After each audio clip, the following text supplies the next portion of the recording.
장례식에 참여할 때마다 보통 먼저 돌아가신 부모님들을 보게 됩니다. 확실히 사람은 부모님을 통해 이 땅에 존재하게 되고, 자녀들이 만약 제대로 성장한다면 틀림없이 부모님의 사랑에 대해서 조금씩 시간이 지나가면 표현하게 될 것입니다. 어떤 가정의 학생이 중학생 되고 이제 조금씩 나이가 드니까 어느 날 부모님의 사랑에 감사하는 마음을 표현했는데, 그 글귀 가운데 우리 가정은 제게 있어서 축복의 장소입니다, 이런 글을 쓴 것을 제가 읽어본 적이 있습니다. 곧 내가 이 땅에 부모님을 통해서 왔는데 보니까 부모님의 사랑이 나를 이렇게 보듬어 주시고 또 함께 살 수 있는 이 가정의 터전이 너무나 감사하다, 그런 표현이었어요. 그렇다면 하나님 아버지도 오늘 우리를 이 땅에 보내시고 우리를 하나님의 백성으로 불러주셨기 때문에, 만약 우리가 정상적으로 계속 살아간다면 하나님 아버지에 대한, 하나님에 대한, 성부 성자 성령 하나님에 대한 우리의 사랑을 틀림없이 표현하게 될 것입니다. 어떤 어려움이 있을지라도 부모님의 사랑에 대한 표현과 확신을 자기 안에 가지고 살아가게 될 것입니다. 요한계시록은 사도 요한을 통해서 하나님의 말씀을 드러내 보여주신 책이죠. 계시란 말이 열어서 보여주다, 드러내 보여주다, 그런 뜻이잖아요. 그러니까 사도 요한이라고 하는 사람이 하나님의 사랑을 알고 그 사랑 때문에 고난이 있고, 요한계시록 1장에 나오는 것처럼 반모라고 하는 섬에 갇혀 있었지만 그럼에도 불구하고 하나님의 사랑을 그는 조금도 의심하지 않고 살아가고 있을 때, 하나님이 그를 보시면서 이 고난 속에 있는 하나님의 백성들과 교회 공동체를 향해서 하나님 앞으로 어떻게 하시고 어떻게 이 지구가 끝날 때까지, 주님 다시 재림해 오실 때까지 나의 사랑을 가지고 교회와 성도들을 지켜가실 것인지, 그것을 알려주시고 격려해 주시면서 쓰게 하신 서신, 그것이 바로 요한계시록입니다.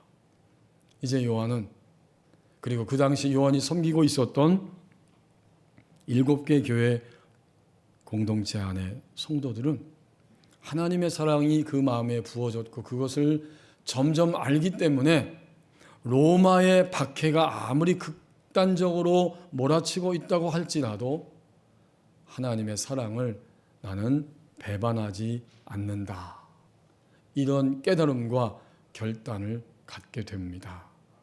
하나님의 사랑을 의심하거나 배반하지 않는다. 그게 뭘까요?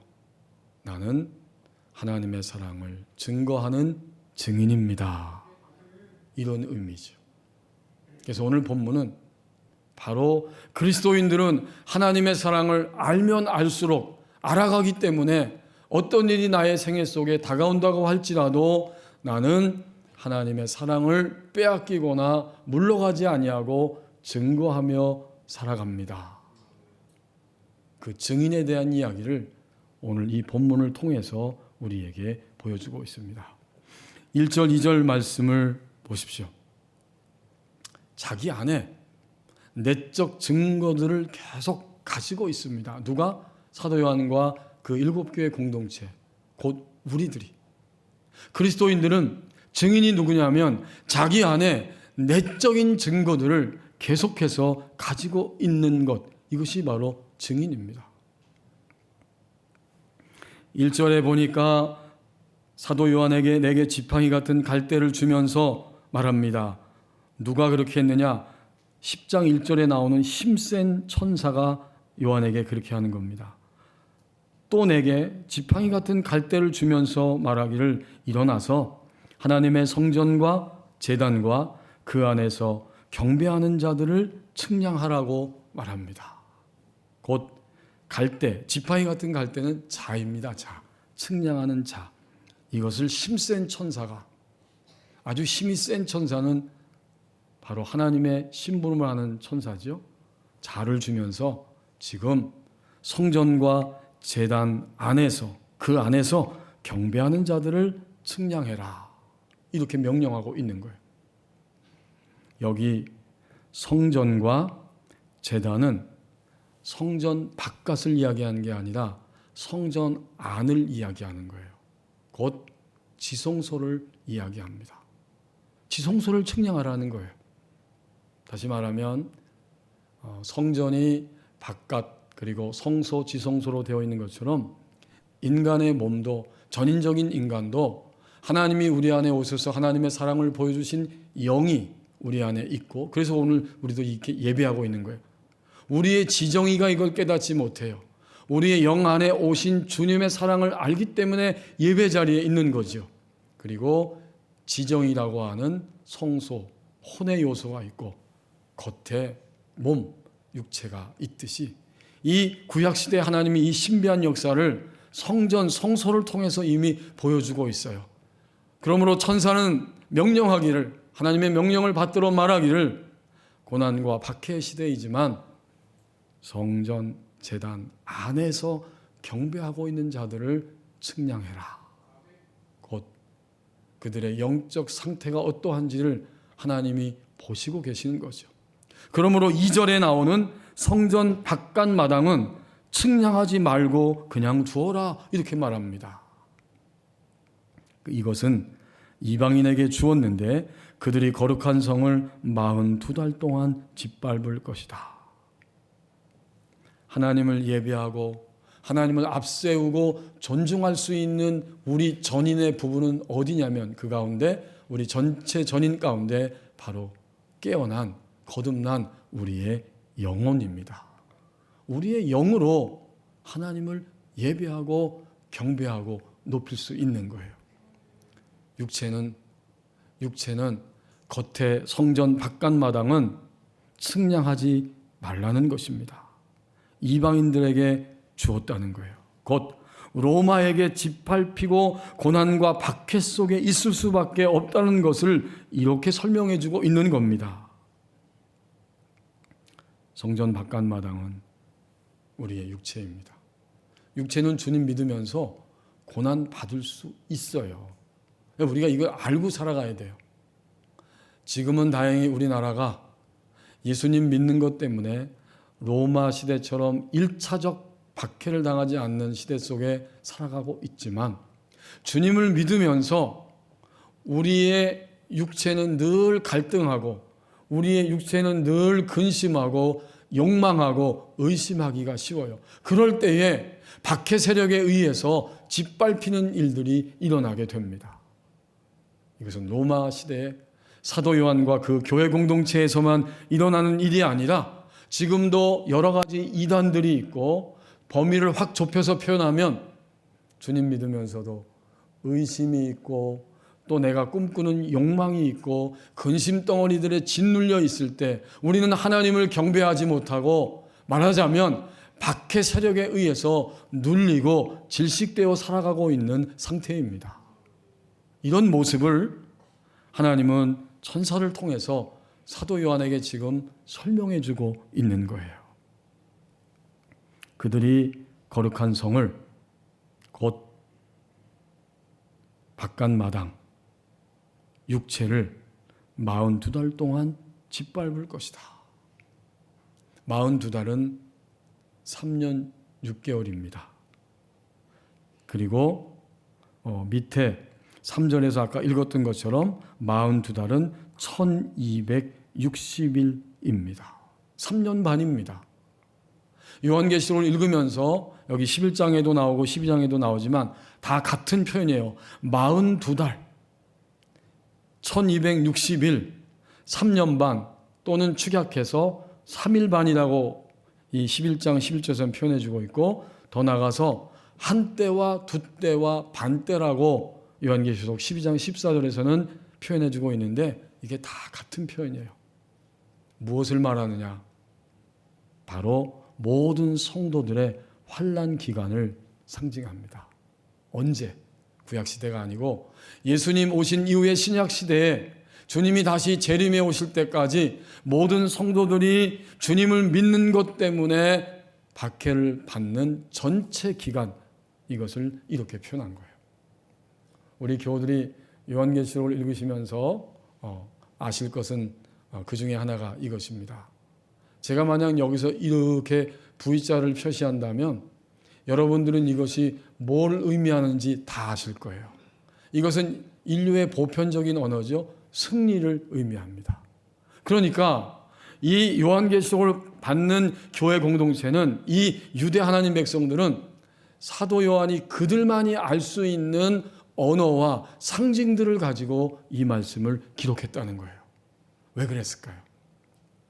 반모라는 섬에 갇혀 있으면서 7교회의 서신을 보내는데 서신 검열에 의해서 하나님, 예수님, 성령님, 로마 정부가 박해, 이렇게 쓸 수 없죠. 그래서 자기 유대인들은 금방 알아들을 수 있는 이런 표현들을 쓴 거예요. 42달 동안, 말하자면 3년 반, 1260일. 이렇게 요한계시록에는 상징적인 것들이 많이 있어요. 이 당시 백성들은 금방 알아듣고 우리는 말씀의 연고와 시간 속에서 이런 말씀들을 알아듣게 됩니다. 그러니까 1절과 2절 말씀을 통해서 우리는 증인이 누구인지를 깨닫게 됩니다. 증인은 자기 스스로가 자기 안에 내적인 증거들을 계속해서 가지고 있어요. 박해의 시대이지만 하나님은 측량하게 하시고 성전 안, 지성소, 곧 인간의 영혼을 측량하라고 말씀하는 거예요. 이 측량은 그러므로 하나님의 보호를 의미합니다. 하나님을 경배하는 신자들의 내적인 면, 곧 그들의 영혼은 끝까지 보호해 주신다. 바깥마당은 육체이기 때문에 예수님 믿다가 고난당하고 죽어서 순교할 수도 있어요. 로마 정부 아래 그것을 지금 그렇게 허락해 두었다는 거예요. 하나님께서. 1월 초에 교회에 있는데 갑자기 어떤 두 사람이 문을 열고 들어와서 목사님을 찾는 거예요. 저라고 그랬더니 그 토지공사인가 거기서 긴 막대기 자를 가지고 왔고 옆에는 낯선 사람 한 사람이 잠바를 입고 같이 들어왔어요. 그분들이 공손하게 인사를 하더라고요. 저도 당연히 공손하게 인사를 했고 여기 아내를 좀 측량해야 된다. 어디요? 그랬더니 우리 교회 식당 나가서 이쪽에 농협하고 우리 교회 사이에 울타리 쳐진 땅을 측량해야 된다는 것인데 그 펜스 쳐져 있는 그 부분을 교회 여기서부터 부대찌개 담벼락까지 다시 측량해야 된다는 거예요. 제가 가만히 보니까 이게 무슨 의미인지 알아들었어요. 이 옆에가 경매로 나온 땅인데 아마도 이분이 땅을 받아서 샀나 보다 이런 생각이 들더라고요. 그 땅 주인이 온 거예요. 그러니까 경계 측량을 다시 하는 거예요. 정확하게 통신하면서 하다 보니까 먼저 쳐져 있던 담벼락에서 한 50cm 정도는 들어왔어요. 여기다가 붉은 표시를 하더라고요. 여기래요. 땅이, 본래 땅이. 그리고 이게 직선으로 나간 게 아니라 안쪽으로 휘어서 요 부대찌개 담벼락까지 이렇게 측량을 하더라고요. 이제 그 부분은 우리 교회 땅이 아니라는 거죠. 그 땅을 아마도 매입한 그날 온 그 사람이 주인이라는 생각이 들었습니다. 하나님이 오늘 주님을 믿으면서 이것저것 여러 가지 박해들 때문에 우리의 육체는 고난당할 수도 있지만 하나님을 경배하고 있는 우리의 영혼은 측량하여 보호해 주십니다. 사실 로마 정부와 같은 그런 세력에 의해서 우리가 지금 박해를 당하고 있지 않지만 1차적 박해, 그러나 의미적으로 볼 때 하나님을 믿고 섬기고 하나님의 사랑에 응답하면서 하나님을 앞세우고 존중하고 살아가는 우리의 삶이 침해를 받고 넘어지게 되는 것은 밖의 세력에 의해서 그래요. 어떤 밖에? 이단들도 있겠지만 사실은 우리 스스로가 근심하고 나의 욕망을 추구하고 더 나아가서 우리가 하나님의 사랑을 의심할 때 그때 우리는 스스로 박해받는 것처럼 쪼그라들어서 정상적인 믿음의 길을 가지 못하고 있는 것입니다. 바깥으로는 두라는 거예요. 우리의 지정의와 육체는 이렇게 박해 속에서 넘어지고 쓰러지기 쉽지만 우리의 영은 항상 하나님을 경배하기 때문에 하나님이 보호해 주십니다. 아니 목사님, 하나님 보호해 주는데 어떻게 로마 정부에 의해서 죽임을 당했어요? 그건 보호가 아니잖아요. 보호입니다. 왜 그럴까요? 끝까지 나의 이 성전 바깥마당 육체는 지금 무시무시한 박해를 당하고 있지만 그래도 예수님을, 신앙을, 하나님의 사랑을 부인하지 않고 오히려 죽음을 당했기 때문에 신앙을, 하나님의 사랑을 던져버리지 않았기 때문에 하나님이 그의 영을 보호해 주신 것입니다. 만약 배반했다면 그건 보호가 아니죠. 1절 하반절을 다시 한번 주목해야 됩니다. 그들의 영혼을 보호하는데 어떤 자들을? 하나님의 성전과 제단과 그 성전 안에서 그의 영적인 상태가 경배하는 자들을 측량하되, 하나님을 경배하고 있다는 자기 안의 내적 증거를 가지고 있는 거예요. 무시무시한 박해 앞에서도 나는 하나님을 경배하는 자다라고 하는 자기 증거를 계속해서 가지고 있었던 사람들이 사도 요한과 그 시대의 교회 공동체 성도들의 모습이었어요. 우리는 오늘 질문하고 대답합니다. 내가 하나님을 앞세우고 높이는 경배의 부분이 있고 아직까지 내가 하나님을 높이고 경배하지 못하는 부분도 있습니다. 물질의 문제 앞에서 우리는 하나님을 전적으로 앞세우고 경배하지 못해요. 또 자기의 자존심이나 인기 앞에서는 하나님을 경배하고 앞세우지 못할 수도 있습니다. 우리가 아직 연초니까 정직해야 돼요. 하나님, 내가 여전히 내 내적 상태를 지금 보고 있을 때 하나님을 믿으면서 이 부분은 하나님을 앞세우고 높이지만 이쪽 부분은 아직은 하나님을 경배하고 높이지 못합니다. 이걸 분명히 확인하고 이 시간 구분할 수 있어야 됩니다. 여기 경배하다는 말, 이 말은 프로스큐네오라고 하는 단어의 의미인데 고대 페르시아인들이 쓰던 용어입니다. 페르시아, 지금의 이란이죠. 이 고대의 페르시아 사람들은 서로 계급이 동등한 사람이 만났을 때에는 입술을 맞추었고 계급이 약간 달랐을 때에는 높은 사람의 볼에 키스를 보냈고 계급의 차이가 커지면 많을 때에는 무릎을 꿇고 머리를 땅에 대고 거기에 입을 맞췄습니다. 이 세 번째 의미가 바로 1절 하반절에 나오는 경배하다의 의미입니다. 성경으로 이 용어가 들어와서 어떤 사람에게 존경과 충성을 표현할 때 무릎을 꿇고 그 앞에 엎드리곤 했습니다. 그럼 뭘까요? 경배하다, 엎드려 절하다, 예배하다. 이것을 의미합니다. 우리는 오늘 하나님보다는 물질에 무릎 꿇고 경배할 수 있습니다. 하나님보다는 우리의 자존심을 더 중히 여기고 거기에 무릎 꿇고 경배할 수 있습니다. 정직하게 우리는 이 아침에 나 자신을 직면해야 합니다. 하나님이 누구를 보호하셨느냐? 인생을 살면서 주님을 믿고 난 이후에 다른 곳에 무릎 꿇지 아니하고 하나님께 무릎 꿇어 경배하는 자들, 그들의 영혼을 보호해 주셨습니다. 증인은 알아요.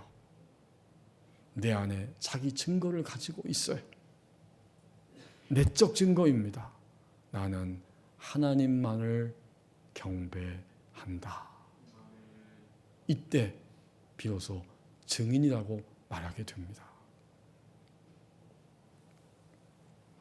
이제 3절에서 6절 말씀을 보십시오. 만약 그렇게 무릎 꿇어 하나님만을 경배하게 된다면 하나님이 그를 통해서 흘러나가신다고 하는 외적 증거를 나타내 보이십니다. 3절에 보면 증인이라고 이제 말씀하시네요. 내가 나의 두 증인에게 힘을, 권세를 줄 것인데 그들이 오늘의 상황이 너무 애통스러워서 베옷을 입고 슬픔의 옷을 입고 있지만 그래도 나의 증인은 거기에 매몰되지 아니하고 1260일을 예언하리라. 하나님이 그들을 통해서 예언할 수 있도록 흘러나가고 계시는 거예요. 1260일 신약 성서 시대 전체, 주님이 오시는 그날까지 박해의 시대에도 평안한 시대에도 나의 삶이 불편하든지 편하든지 그거를 뛰어넘어서 하나님을 증언하게 하는 삶을 살아가도록 그들의 삶을 통해 외적 증거를 나타내 보이십니다. 이제 4절에 보면 그 두 증인의 모습을 묘사하면서 그들은 이 땅의 주 앞에 서 있는 두 감람나무와 두 촛대다, 이렇게 말씀하고 있습니다. 순금 등잔 때와 두 감람나무를 이렇게 표현하고 있는데, 이것은 아까 말씀드린 것처럼 유대인들은 이렇게 표시하면 다 알아들어요. 그래서 여기 4절 말씀에 나의 두 증인이 있고 그들은 누구냐면 감람나무와 두 촛대다. 금방 알아들어요. 우리도 알아들어요. 스가랴서 4장 3절 말씀에 보면 하나님이 바벨론 땅에서 포로 생활하다가 하나님 백성들이 돌아오게 하실 것이고 그때의 순금 등잔 때와 두 감람나무를 통해서 내가 성전 무너진 것을 재건하게 하실 것이다, 이런 말씀을 하고 있고, 그 뒷부분에 가서 이 사람들이 누구인가를 또 설명해 주십니다.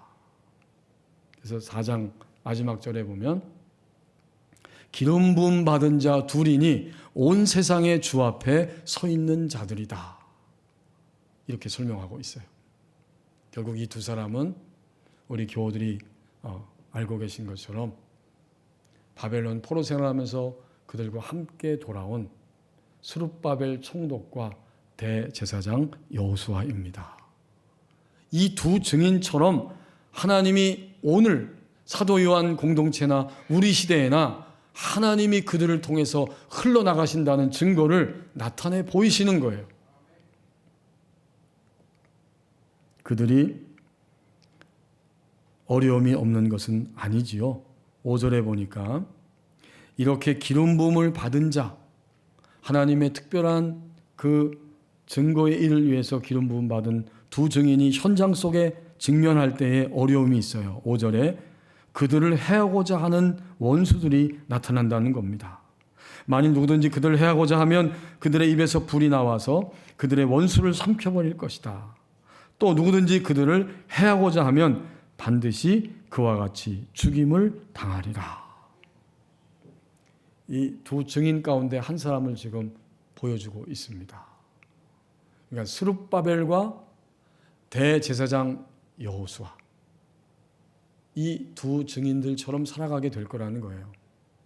결국 총독 스룹바벨은 오늘 왕적인 기능을 이야기하는 것이고, 대제사장 여호수아는 교회와 성도의 제사장적 기능을 이야기하는 거예요. 왜 기능이냐면 하나님이 교회 안에서 그리고 성도를 통해 일생 동안 흘러나가시는데 왕적 생명을 가지고 제사장적 생명을 가지고 하나님의 생명을 운반하고 드러내 보일 수 있도록 교회와 성도들의 생활을 통해서 흘러나가십니다. 이게 하나님이 증인들을 통해서 흘러나가시는 방법이에요. 누가 생각날까요? 구체적으로 5절 6절 말씀은 구약시대에 또 두 사람을 떠올리게 합니다. 입에서 불이 나가게 하늘에서 불을 내려서 원수들을 불살랐다. 열왕기하 1장 10절에 나오는 엘리야를 생각나게 합니다.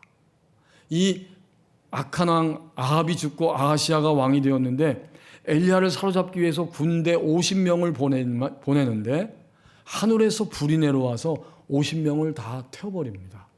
3번씩 그것을 반복하고 있어요. 그러니까 이 증인은 이제 더 구체화되는 거예요. 곧 5절에 보면 엘리야와 같은 이런 기능을 하게 됩니다. 이제 마지막 6절을 보십시오. 증인의 모습을 또 두 가지로 이렇게 보여줍니다. 그들이 권능을 가지고 하늘을 닫아 그 예언한 날 동안 비가 오지 못하게 하고. 누가 생각나시죠? 열왕기상 17장 1절에 보면 디셉 사람 엘리야, 그가 아합 왕 시대에 나타나서 앞으로 내 말이 없으면 비가 이슬도 비도 내리지 않을 것이다. 이렇게 선포하고 그 예언의 말씀대로 이루어집니다. 또 한 사람은 마지막 6절 하반절에 나오죠. 또 권능을 가지고 물을 피로 변하게 하고 아무 때든지 원하는 대로 여러 가지 재앙으로 땅을 치리로다. 누가 생각나십니까?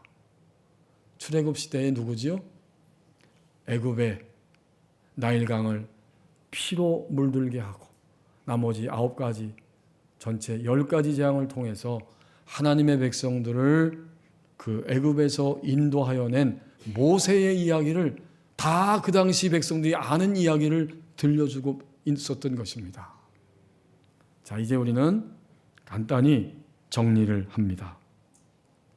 하나님이 증인들을 사용하시는데 어떻게 흘러나가시느냐 보았더니 스룹바벨 총독과 같은 왕적 생명으로 대제사장 여호수아와 같이 제사장의 제사장적 생명으로 엘리야와 모세와 같이, 모세도 선지자예요. 그가 스스로 신명기 18장 15절에서 여호와께서 나와 같은 선지자를 너희들에게 일으킬 것인데 너희는 그의 말을 들을지니라. 결국 선지자적 생명을 가지고 하나님은 교회와 한 개인 성도를 통해서 흘러가십니다. 이게 외적 증거예요. 이제 교회는 이제 성도인 나 한 사람은 왕적 생명, 제사장적 생명, 그리고 선지자의 모습으로 우리 각자가 살고 있는 시대와 일터와 가정과 모든 삶의 곳곳에서 하나님의 생명을 흘러보내는 사람들입니다. 이것이 바로 외적 생명이에요. 외적 증거예요. 하나님이 그를 통해서 흘러나가신다라고 말할 때에 드러나게 되는 외적 증거가 바로 이런 모습이에요. 이제 우리는 자신을 보면서 분명히 깨닫습니다. 나는 말하지 않아도 이미 내 안에서 무언가가 흘러가고 있어요. 그렇죠? 남편과 아내는 말한다고 해서 알지 않아요. 가정생활하면서 하나님이 해 아래 사는 동안 일평생 동안 그를 예수님처럼 대하라고 아내는 남편을 예수님을 대하듯이 대하라고 그렇게 결혼 관계 속에서 만나게 하셨어요. 부부가 살면서 열심히 치열하게 말하고 다투기도 하지만 말을 하지 않아도 지금 이 사람이 나에게 무엇을 흘러보내고 있는지를 점점 알게 됩니다. 부부뿐만이 아니죠. 우리 교회 공동체 안에서, 목장 안에서, 선교회 안에서 우리는 서로 말하지 않아도 결코 말한 게 다가 아니에요. 가만히 있어도 서로를 통해서 흘러나오는 것이 있습니다. 그것은 사람을 살리는 영적 생명일 수도 있고 사람을 죽이는 육적 생명일 수도 있습니다. 바울이 그렇게 말했어요. 아니, 하나님이 바울의 입을 통해서 고린도후서 2장 14절에서 이렇게 말씀하고 있습니다. 항상 우리를 그리스도 안에서 이기게 하시고 우리로 말미암아 각처에서 그리스도를 아는 냄새를 나타내시는 하나님께 감사하노라. 냄새를 나타낸다. 이게 향기를 나타낸다. 그런 뜻이에요. 그러므로 오늘 나도 당신도 우리도 반드시 무엇인가가 이미 흘러가고 있고 오늘 한국 땅에서 교회는 가만히 있어도 사회 속에서 무엇이 흘러나오는지 사람들은 느끼고 보고 알고 있는 거예요. 그렇기 때문에 진정으로 하나님이 흘러나가시는 외적 증거는 무엇인가? 왕적 생명이에요. 왕은 뭐죠? 성경이 말하는 왕적 생명은 군림하는 왕이 아니에요. 예수 그리스도께서 오셔서 가장 근원적인 것을 다스렸어요. 인간의 죄와 죽음과 사탄을 제압하시고 다스렸어요. 그러니까 오늘 왕적 생명은 내가 살아가고 있는 모든 삶의 전체 부분에서 하나님의 말씀으로 다스릴 때에 하나님이 나를 통해서 생명이 흘러보내고 계신다는 사실을 알게 됩니다. 왕적 생명은 다스림의 생명이죠. 제사장적 생명은 무엇이죠?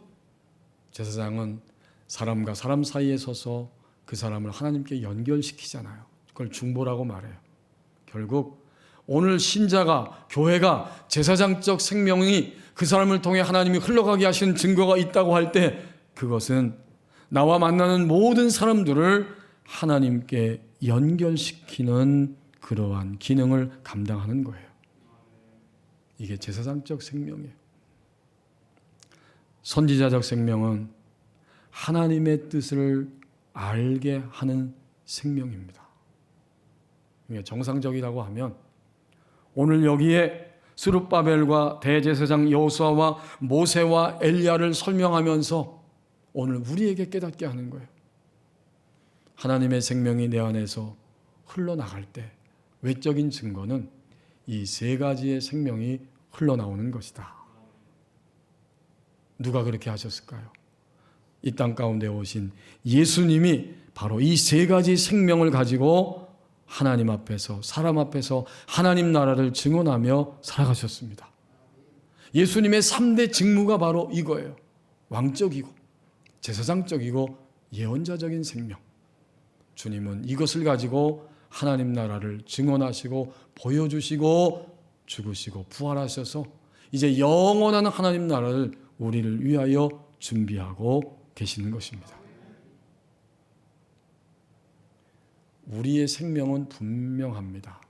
우리의 증인의 모습은 이렇게 너무나 분명합니다. 하나님이 나를 통해서 흘러나가신다고 하면 이런 모습들이 우리 가운데 나타나게 됩니다. 자, 여러분 이것도 객관화시켜 보십시오. 아까 하나님을 경배하는 것도 객관화시켜야 되는 것처럼 하나님의 생명이 흘러나가고 있는가, 이것도 나 자신에 대해서 객관화시켜 봐야 돼요. 나는 만나서 이야기하고 싶은 사람인가? 사람들이 나를 만났을 때 또 만나지 않아도 만나고 싶은 그런 사람인가? 그리고 만났더니 역시 복잡한 실타래가 하나씩 하나씩 풀려나가면서 하나님의 생명이 느껴지게 하는 그런 사람인가? 객관적인 질문이에요. 반면에 사람들이 나를 굉장히 피곤해하고 마주하기를 주저하는 사람인가? 같이 있으면 뾰족하고 까다롭고 거만해짐으로 상대방의 숨과 호흡을 저지시키고 호흡이 막히게 하는, 질식시키는 이런 사람은 아닌가? 객관화시켜 봐야 됩니다. 더 심각한 것은 자신이 바로 그런 사람인 것을 자신만 모르고 있다고 하는 사실입니다. 그런데 하나님이 누군가를 통해 흘러나가는 이 하나님의 생명은 훨씬 더 본질적입니다. 이것은 단순히 또 당연한 건데 누군가에게 해를 끼친다, 나쁜 거죠. 당연한 거예요. 또 누군가에게, 어떤 사람에게 그가 서로에게 유익을 준다, 이건 당연히 좋은 것입니다. 하지만 하나님의 생명은 이것을 넘어서는 훨씬 더 본질적인 면이 있다는 것을 우리는 알아야 하고 그 생명을 가지고 움직여갈 수 있어야 됩니다. 주도권이 나에게 있는 것이 아니라 주도권이 나에게 있지 않고 하나님에게 있음을 알고 그 하나님의 주도권을 따라서 행동하고 움직일 때에 비로소 하나님의 생명이 흘러나가요. 제가 오래전에 이런 말씀 한번 드린 기억이 나는데, 인터넷으로 어떤 상담하시는 분의 강의를 듣고 있었는데, 유명한 분입니다.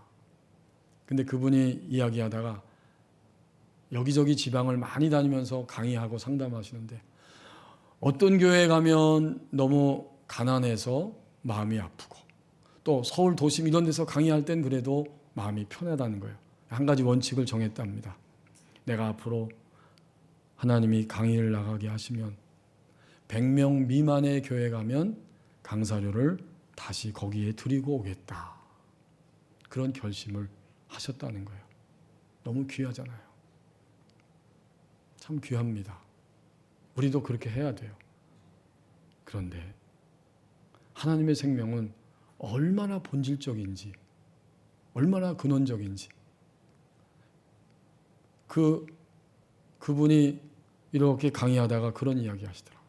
어떤 교회 갔더니, 지방에 경상도에 갔더니 교인들이 있는데 이제 강의가 다 마칠 쯤 되는데 이렇게 아무리 자기가 헤아려 봐도 속으로 강의하면서 이게 100명이야 99명이야 헷갈리는 거예요. 고민이에요. 강의 거의 다 끝나가는데 어떡할지 몰라요. 그 고민이 있다는 이야기를 하시더라고요. 저는 그 이야기를 들으면서 이런 마음의 생각이 들더라고요. 그렇다. 귀하고 복된데 하나님의 생명은 얼마나 본질적인지, 20, 30명이 10명이 모여 있어도 그 교회에서 강사료를 받아오라고 말씀하시면 받아오는 것이고, 또 반대로 100명, 1000명이 모였는데 그 교회에서도 강의 끝났는데 하나님이 강사료 받지 말고 그냥 거기에 드리고 와라. 그러면 그때는 어떻게 해야 돼요? 그냥 드리고 오는 거예요. 주도권이 누구에게 있어요? 나의 판단 속에 있지 않습니다. 주도권이 하나님께 넘겨진 것입니다. 그럴 때 우리는 드디어 증인의 반열에 서는 거예요. 그 현실을 다스렸어요. 하나님의 말씀으로 다스렸기 때문에 왕적 생명이 드러난 것입니다. 그리고 그런 그의 행동을 통해서 그들을 하나님과 연결시켰어요.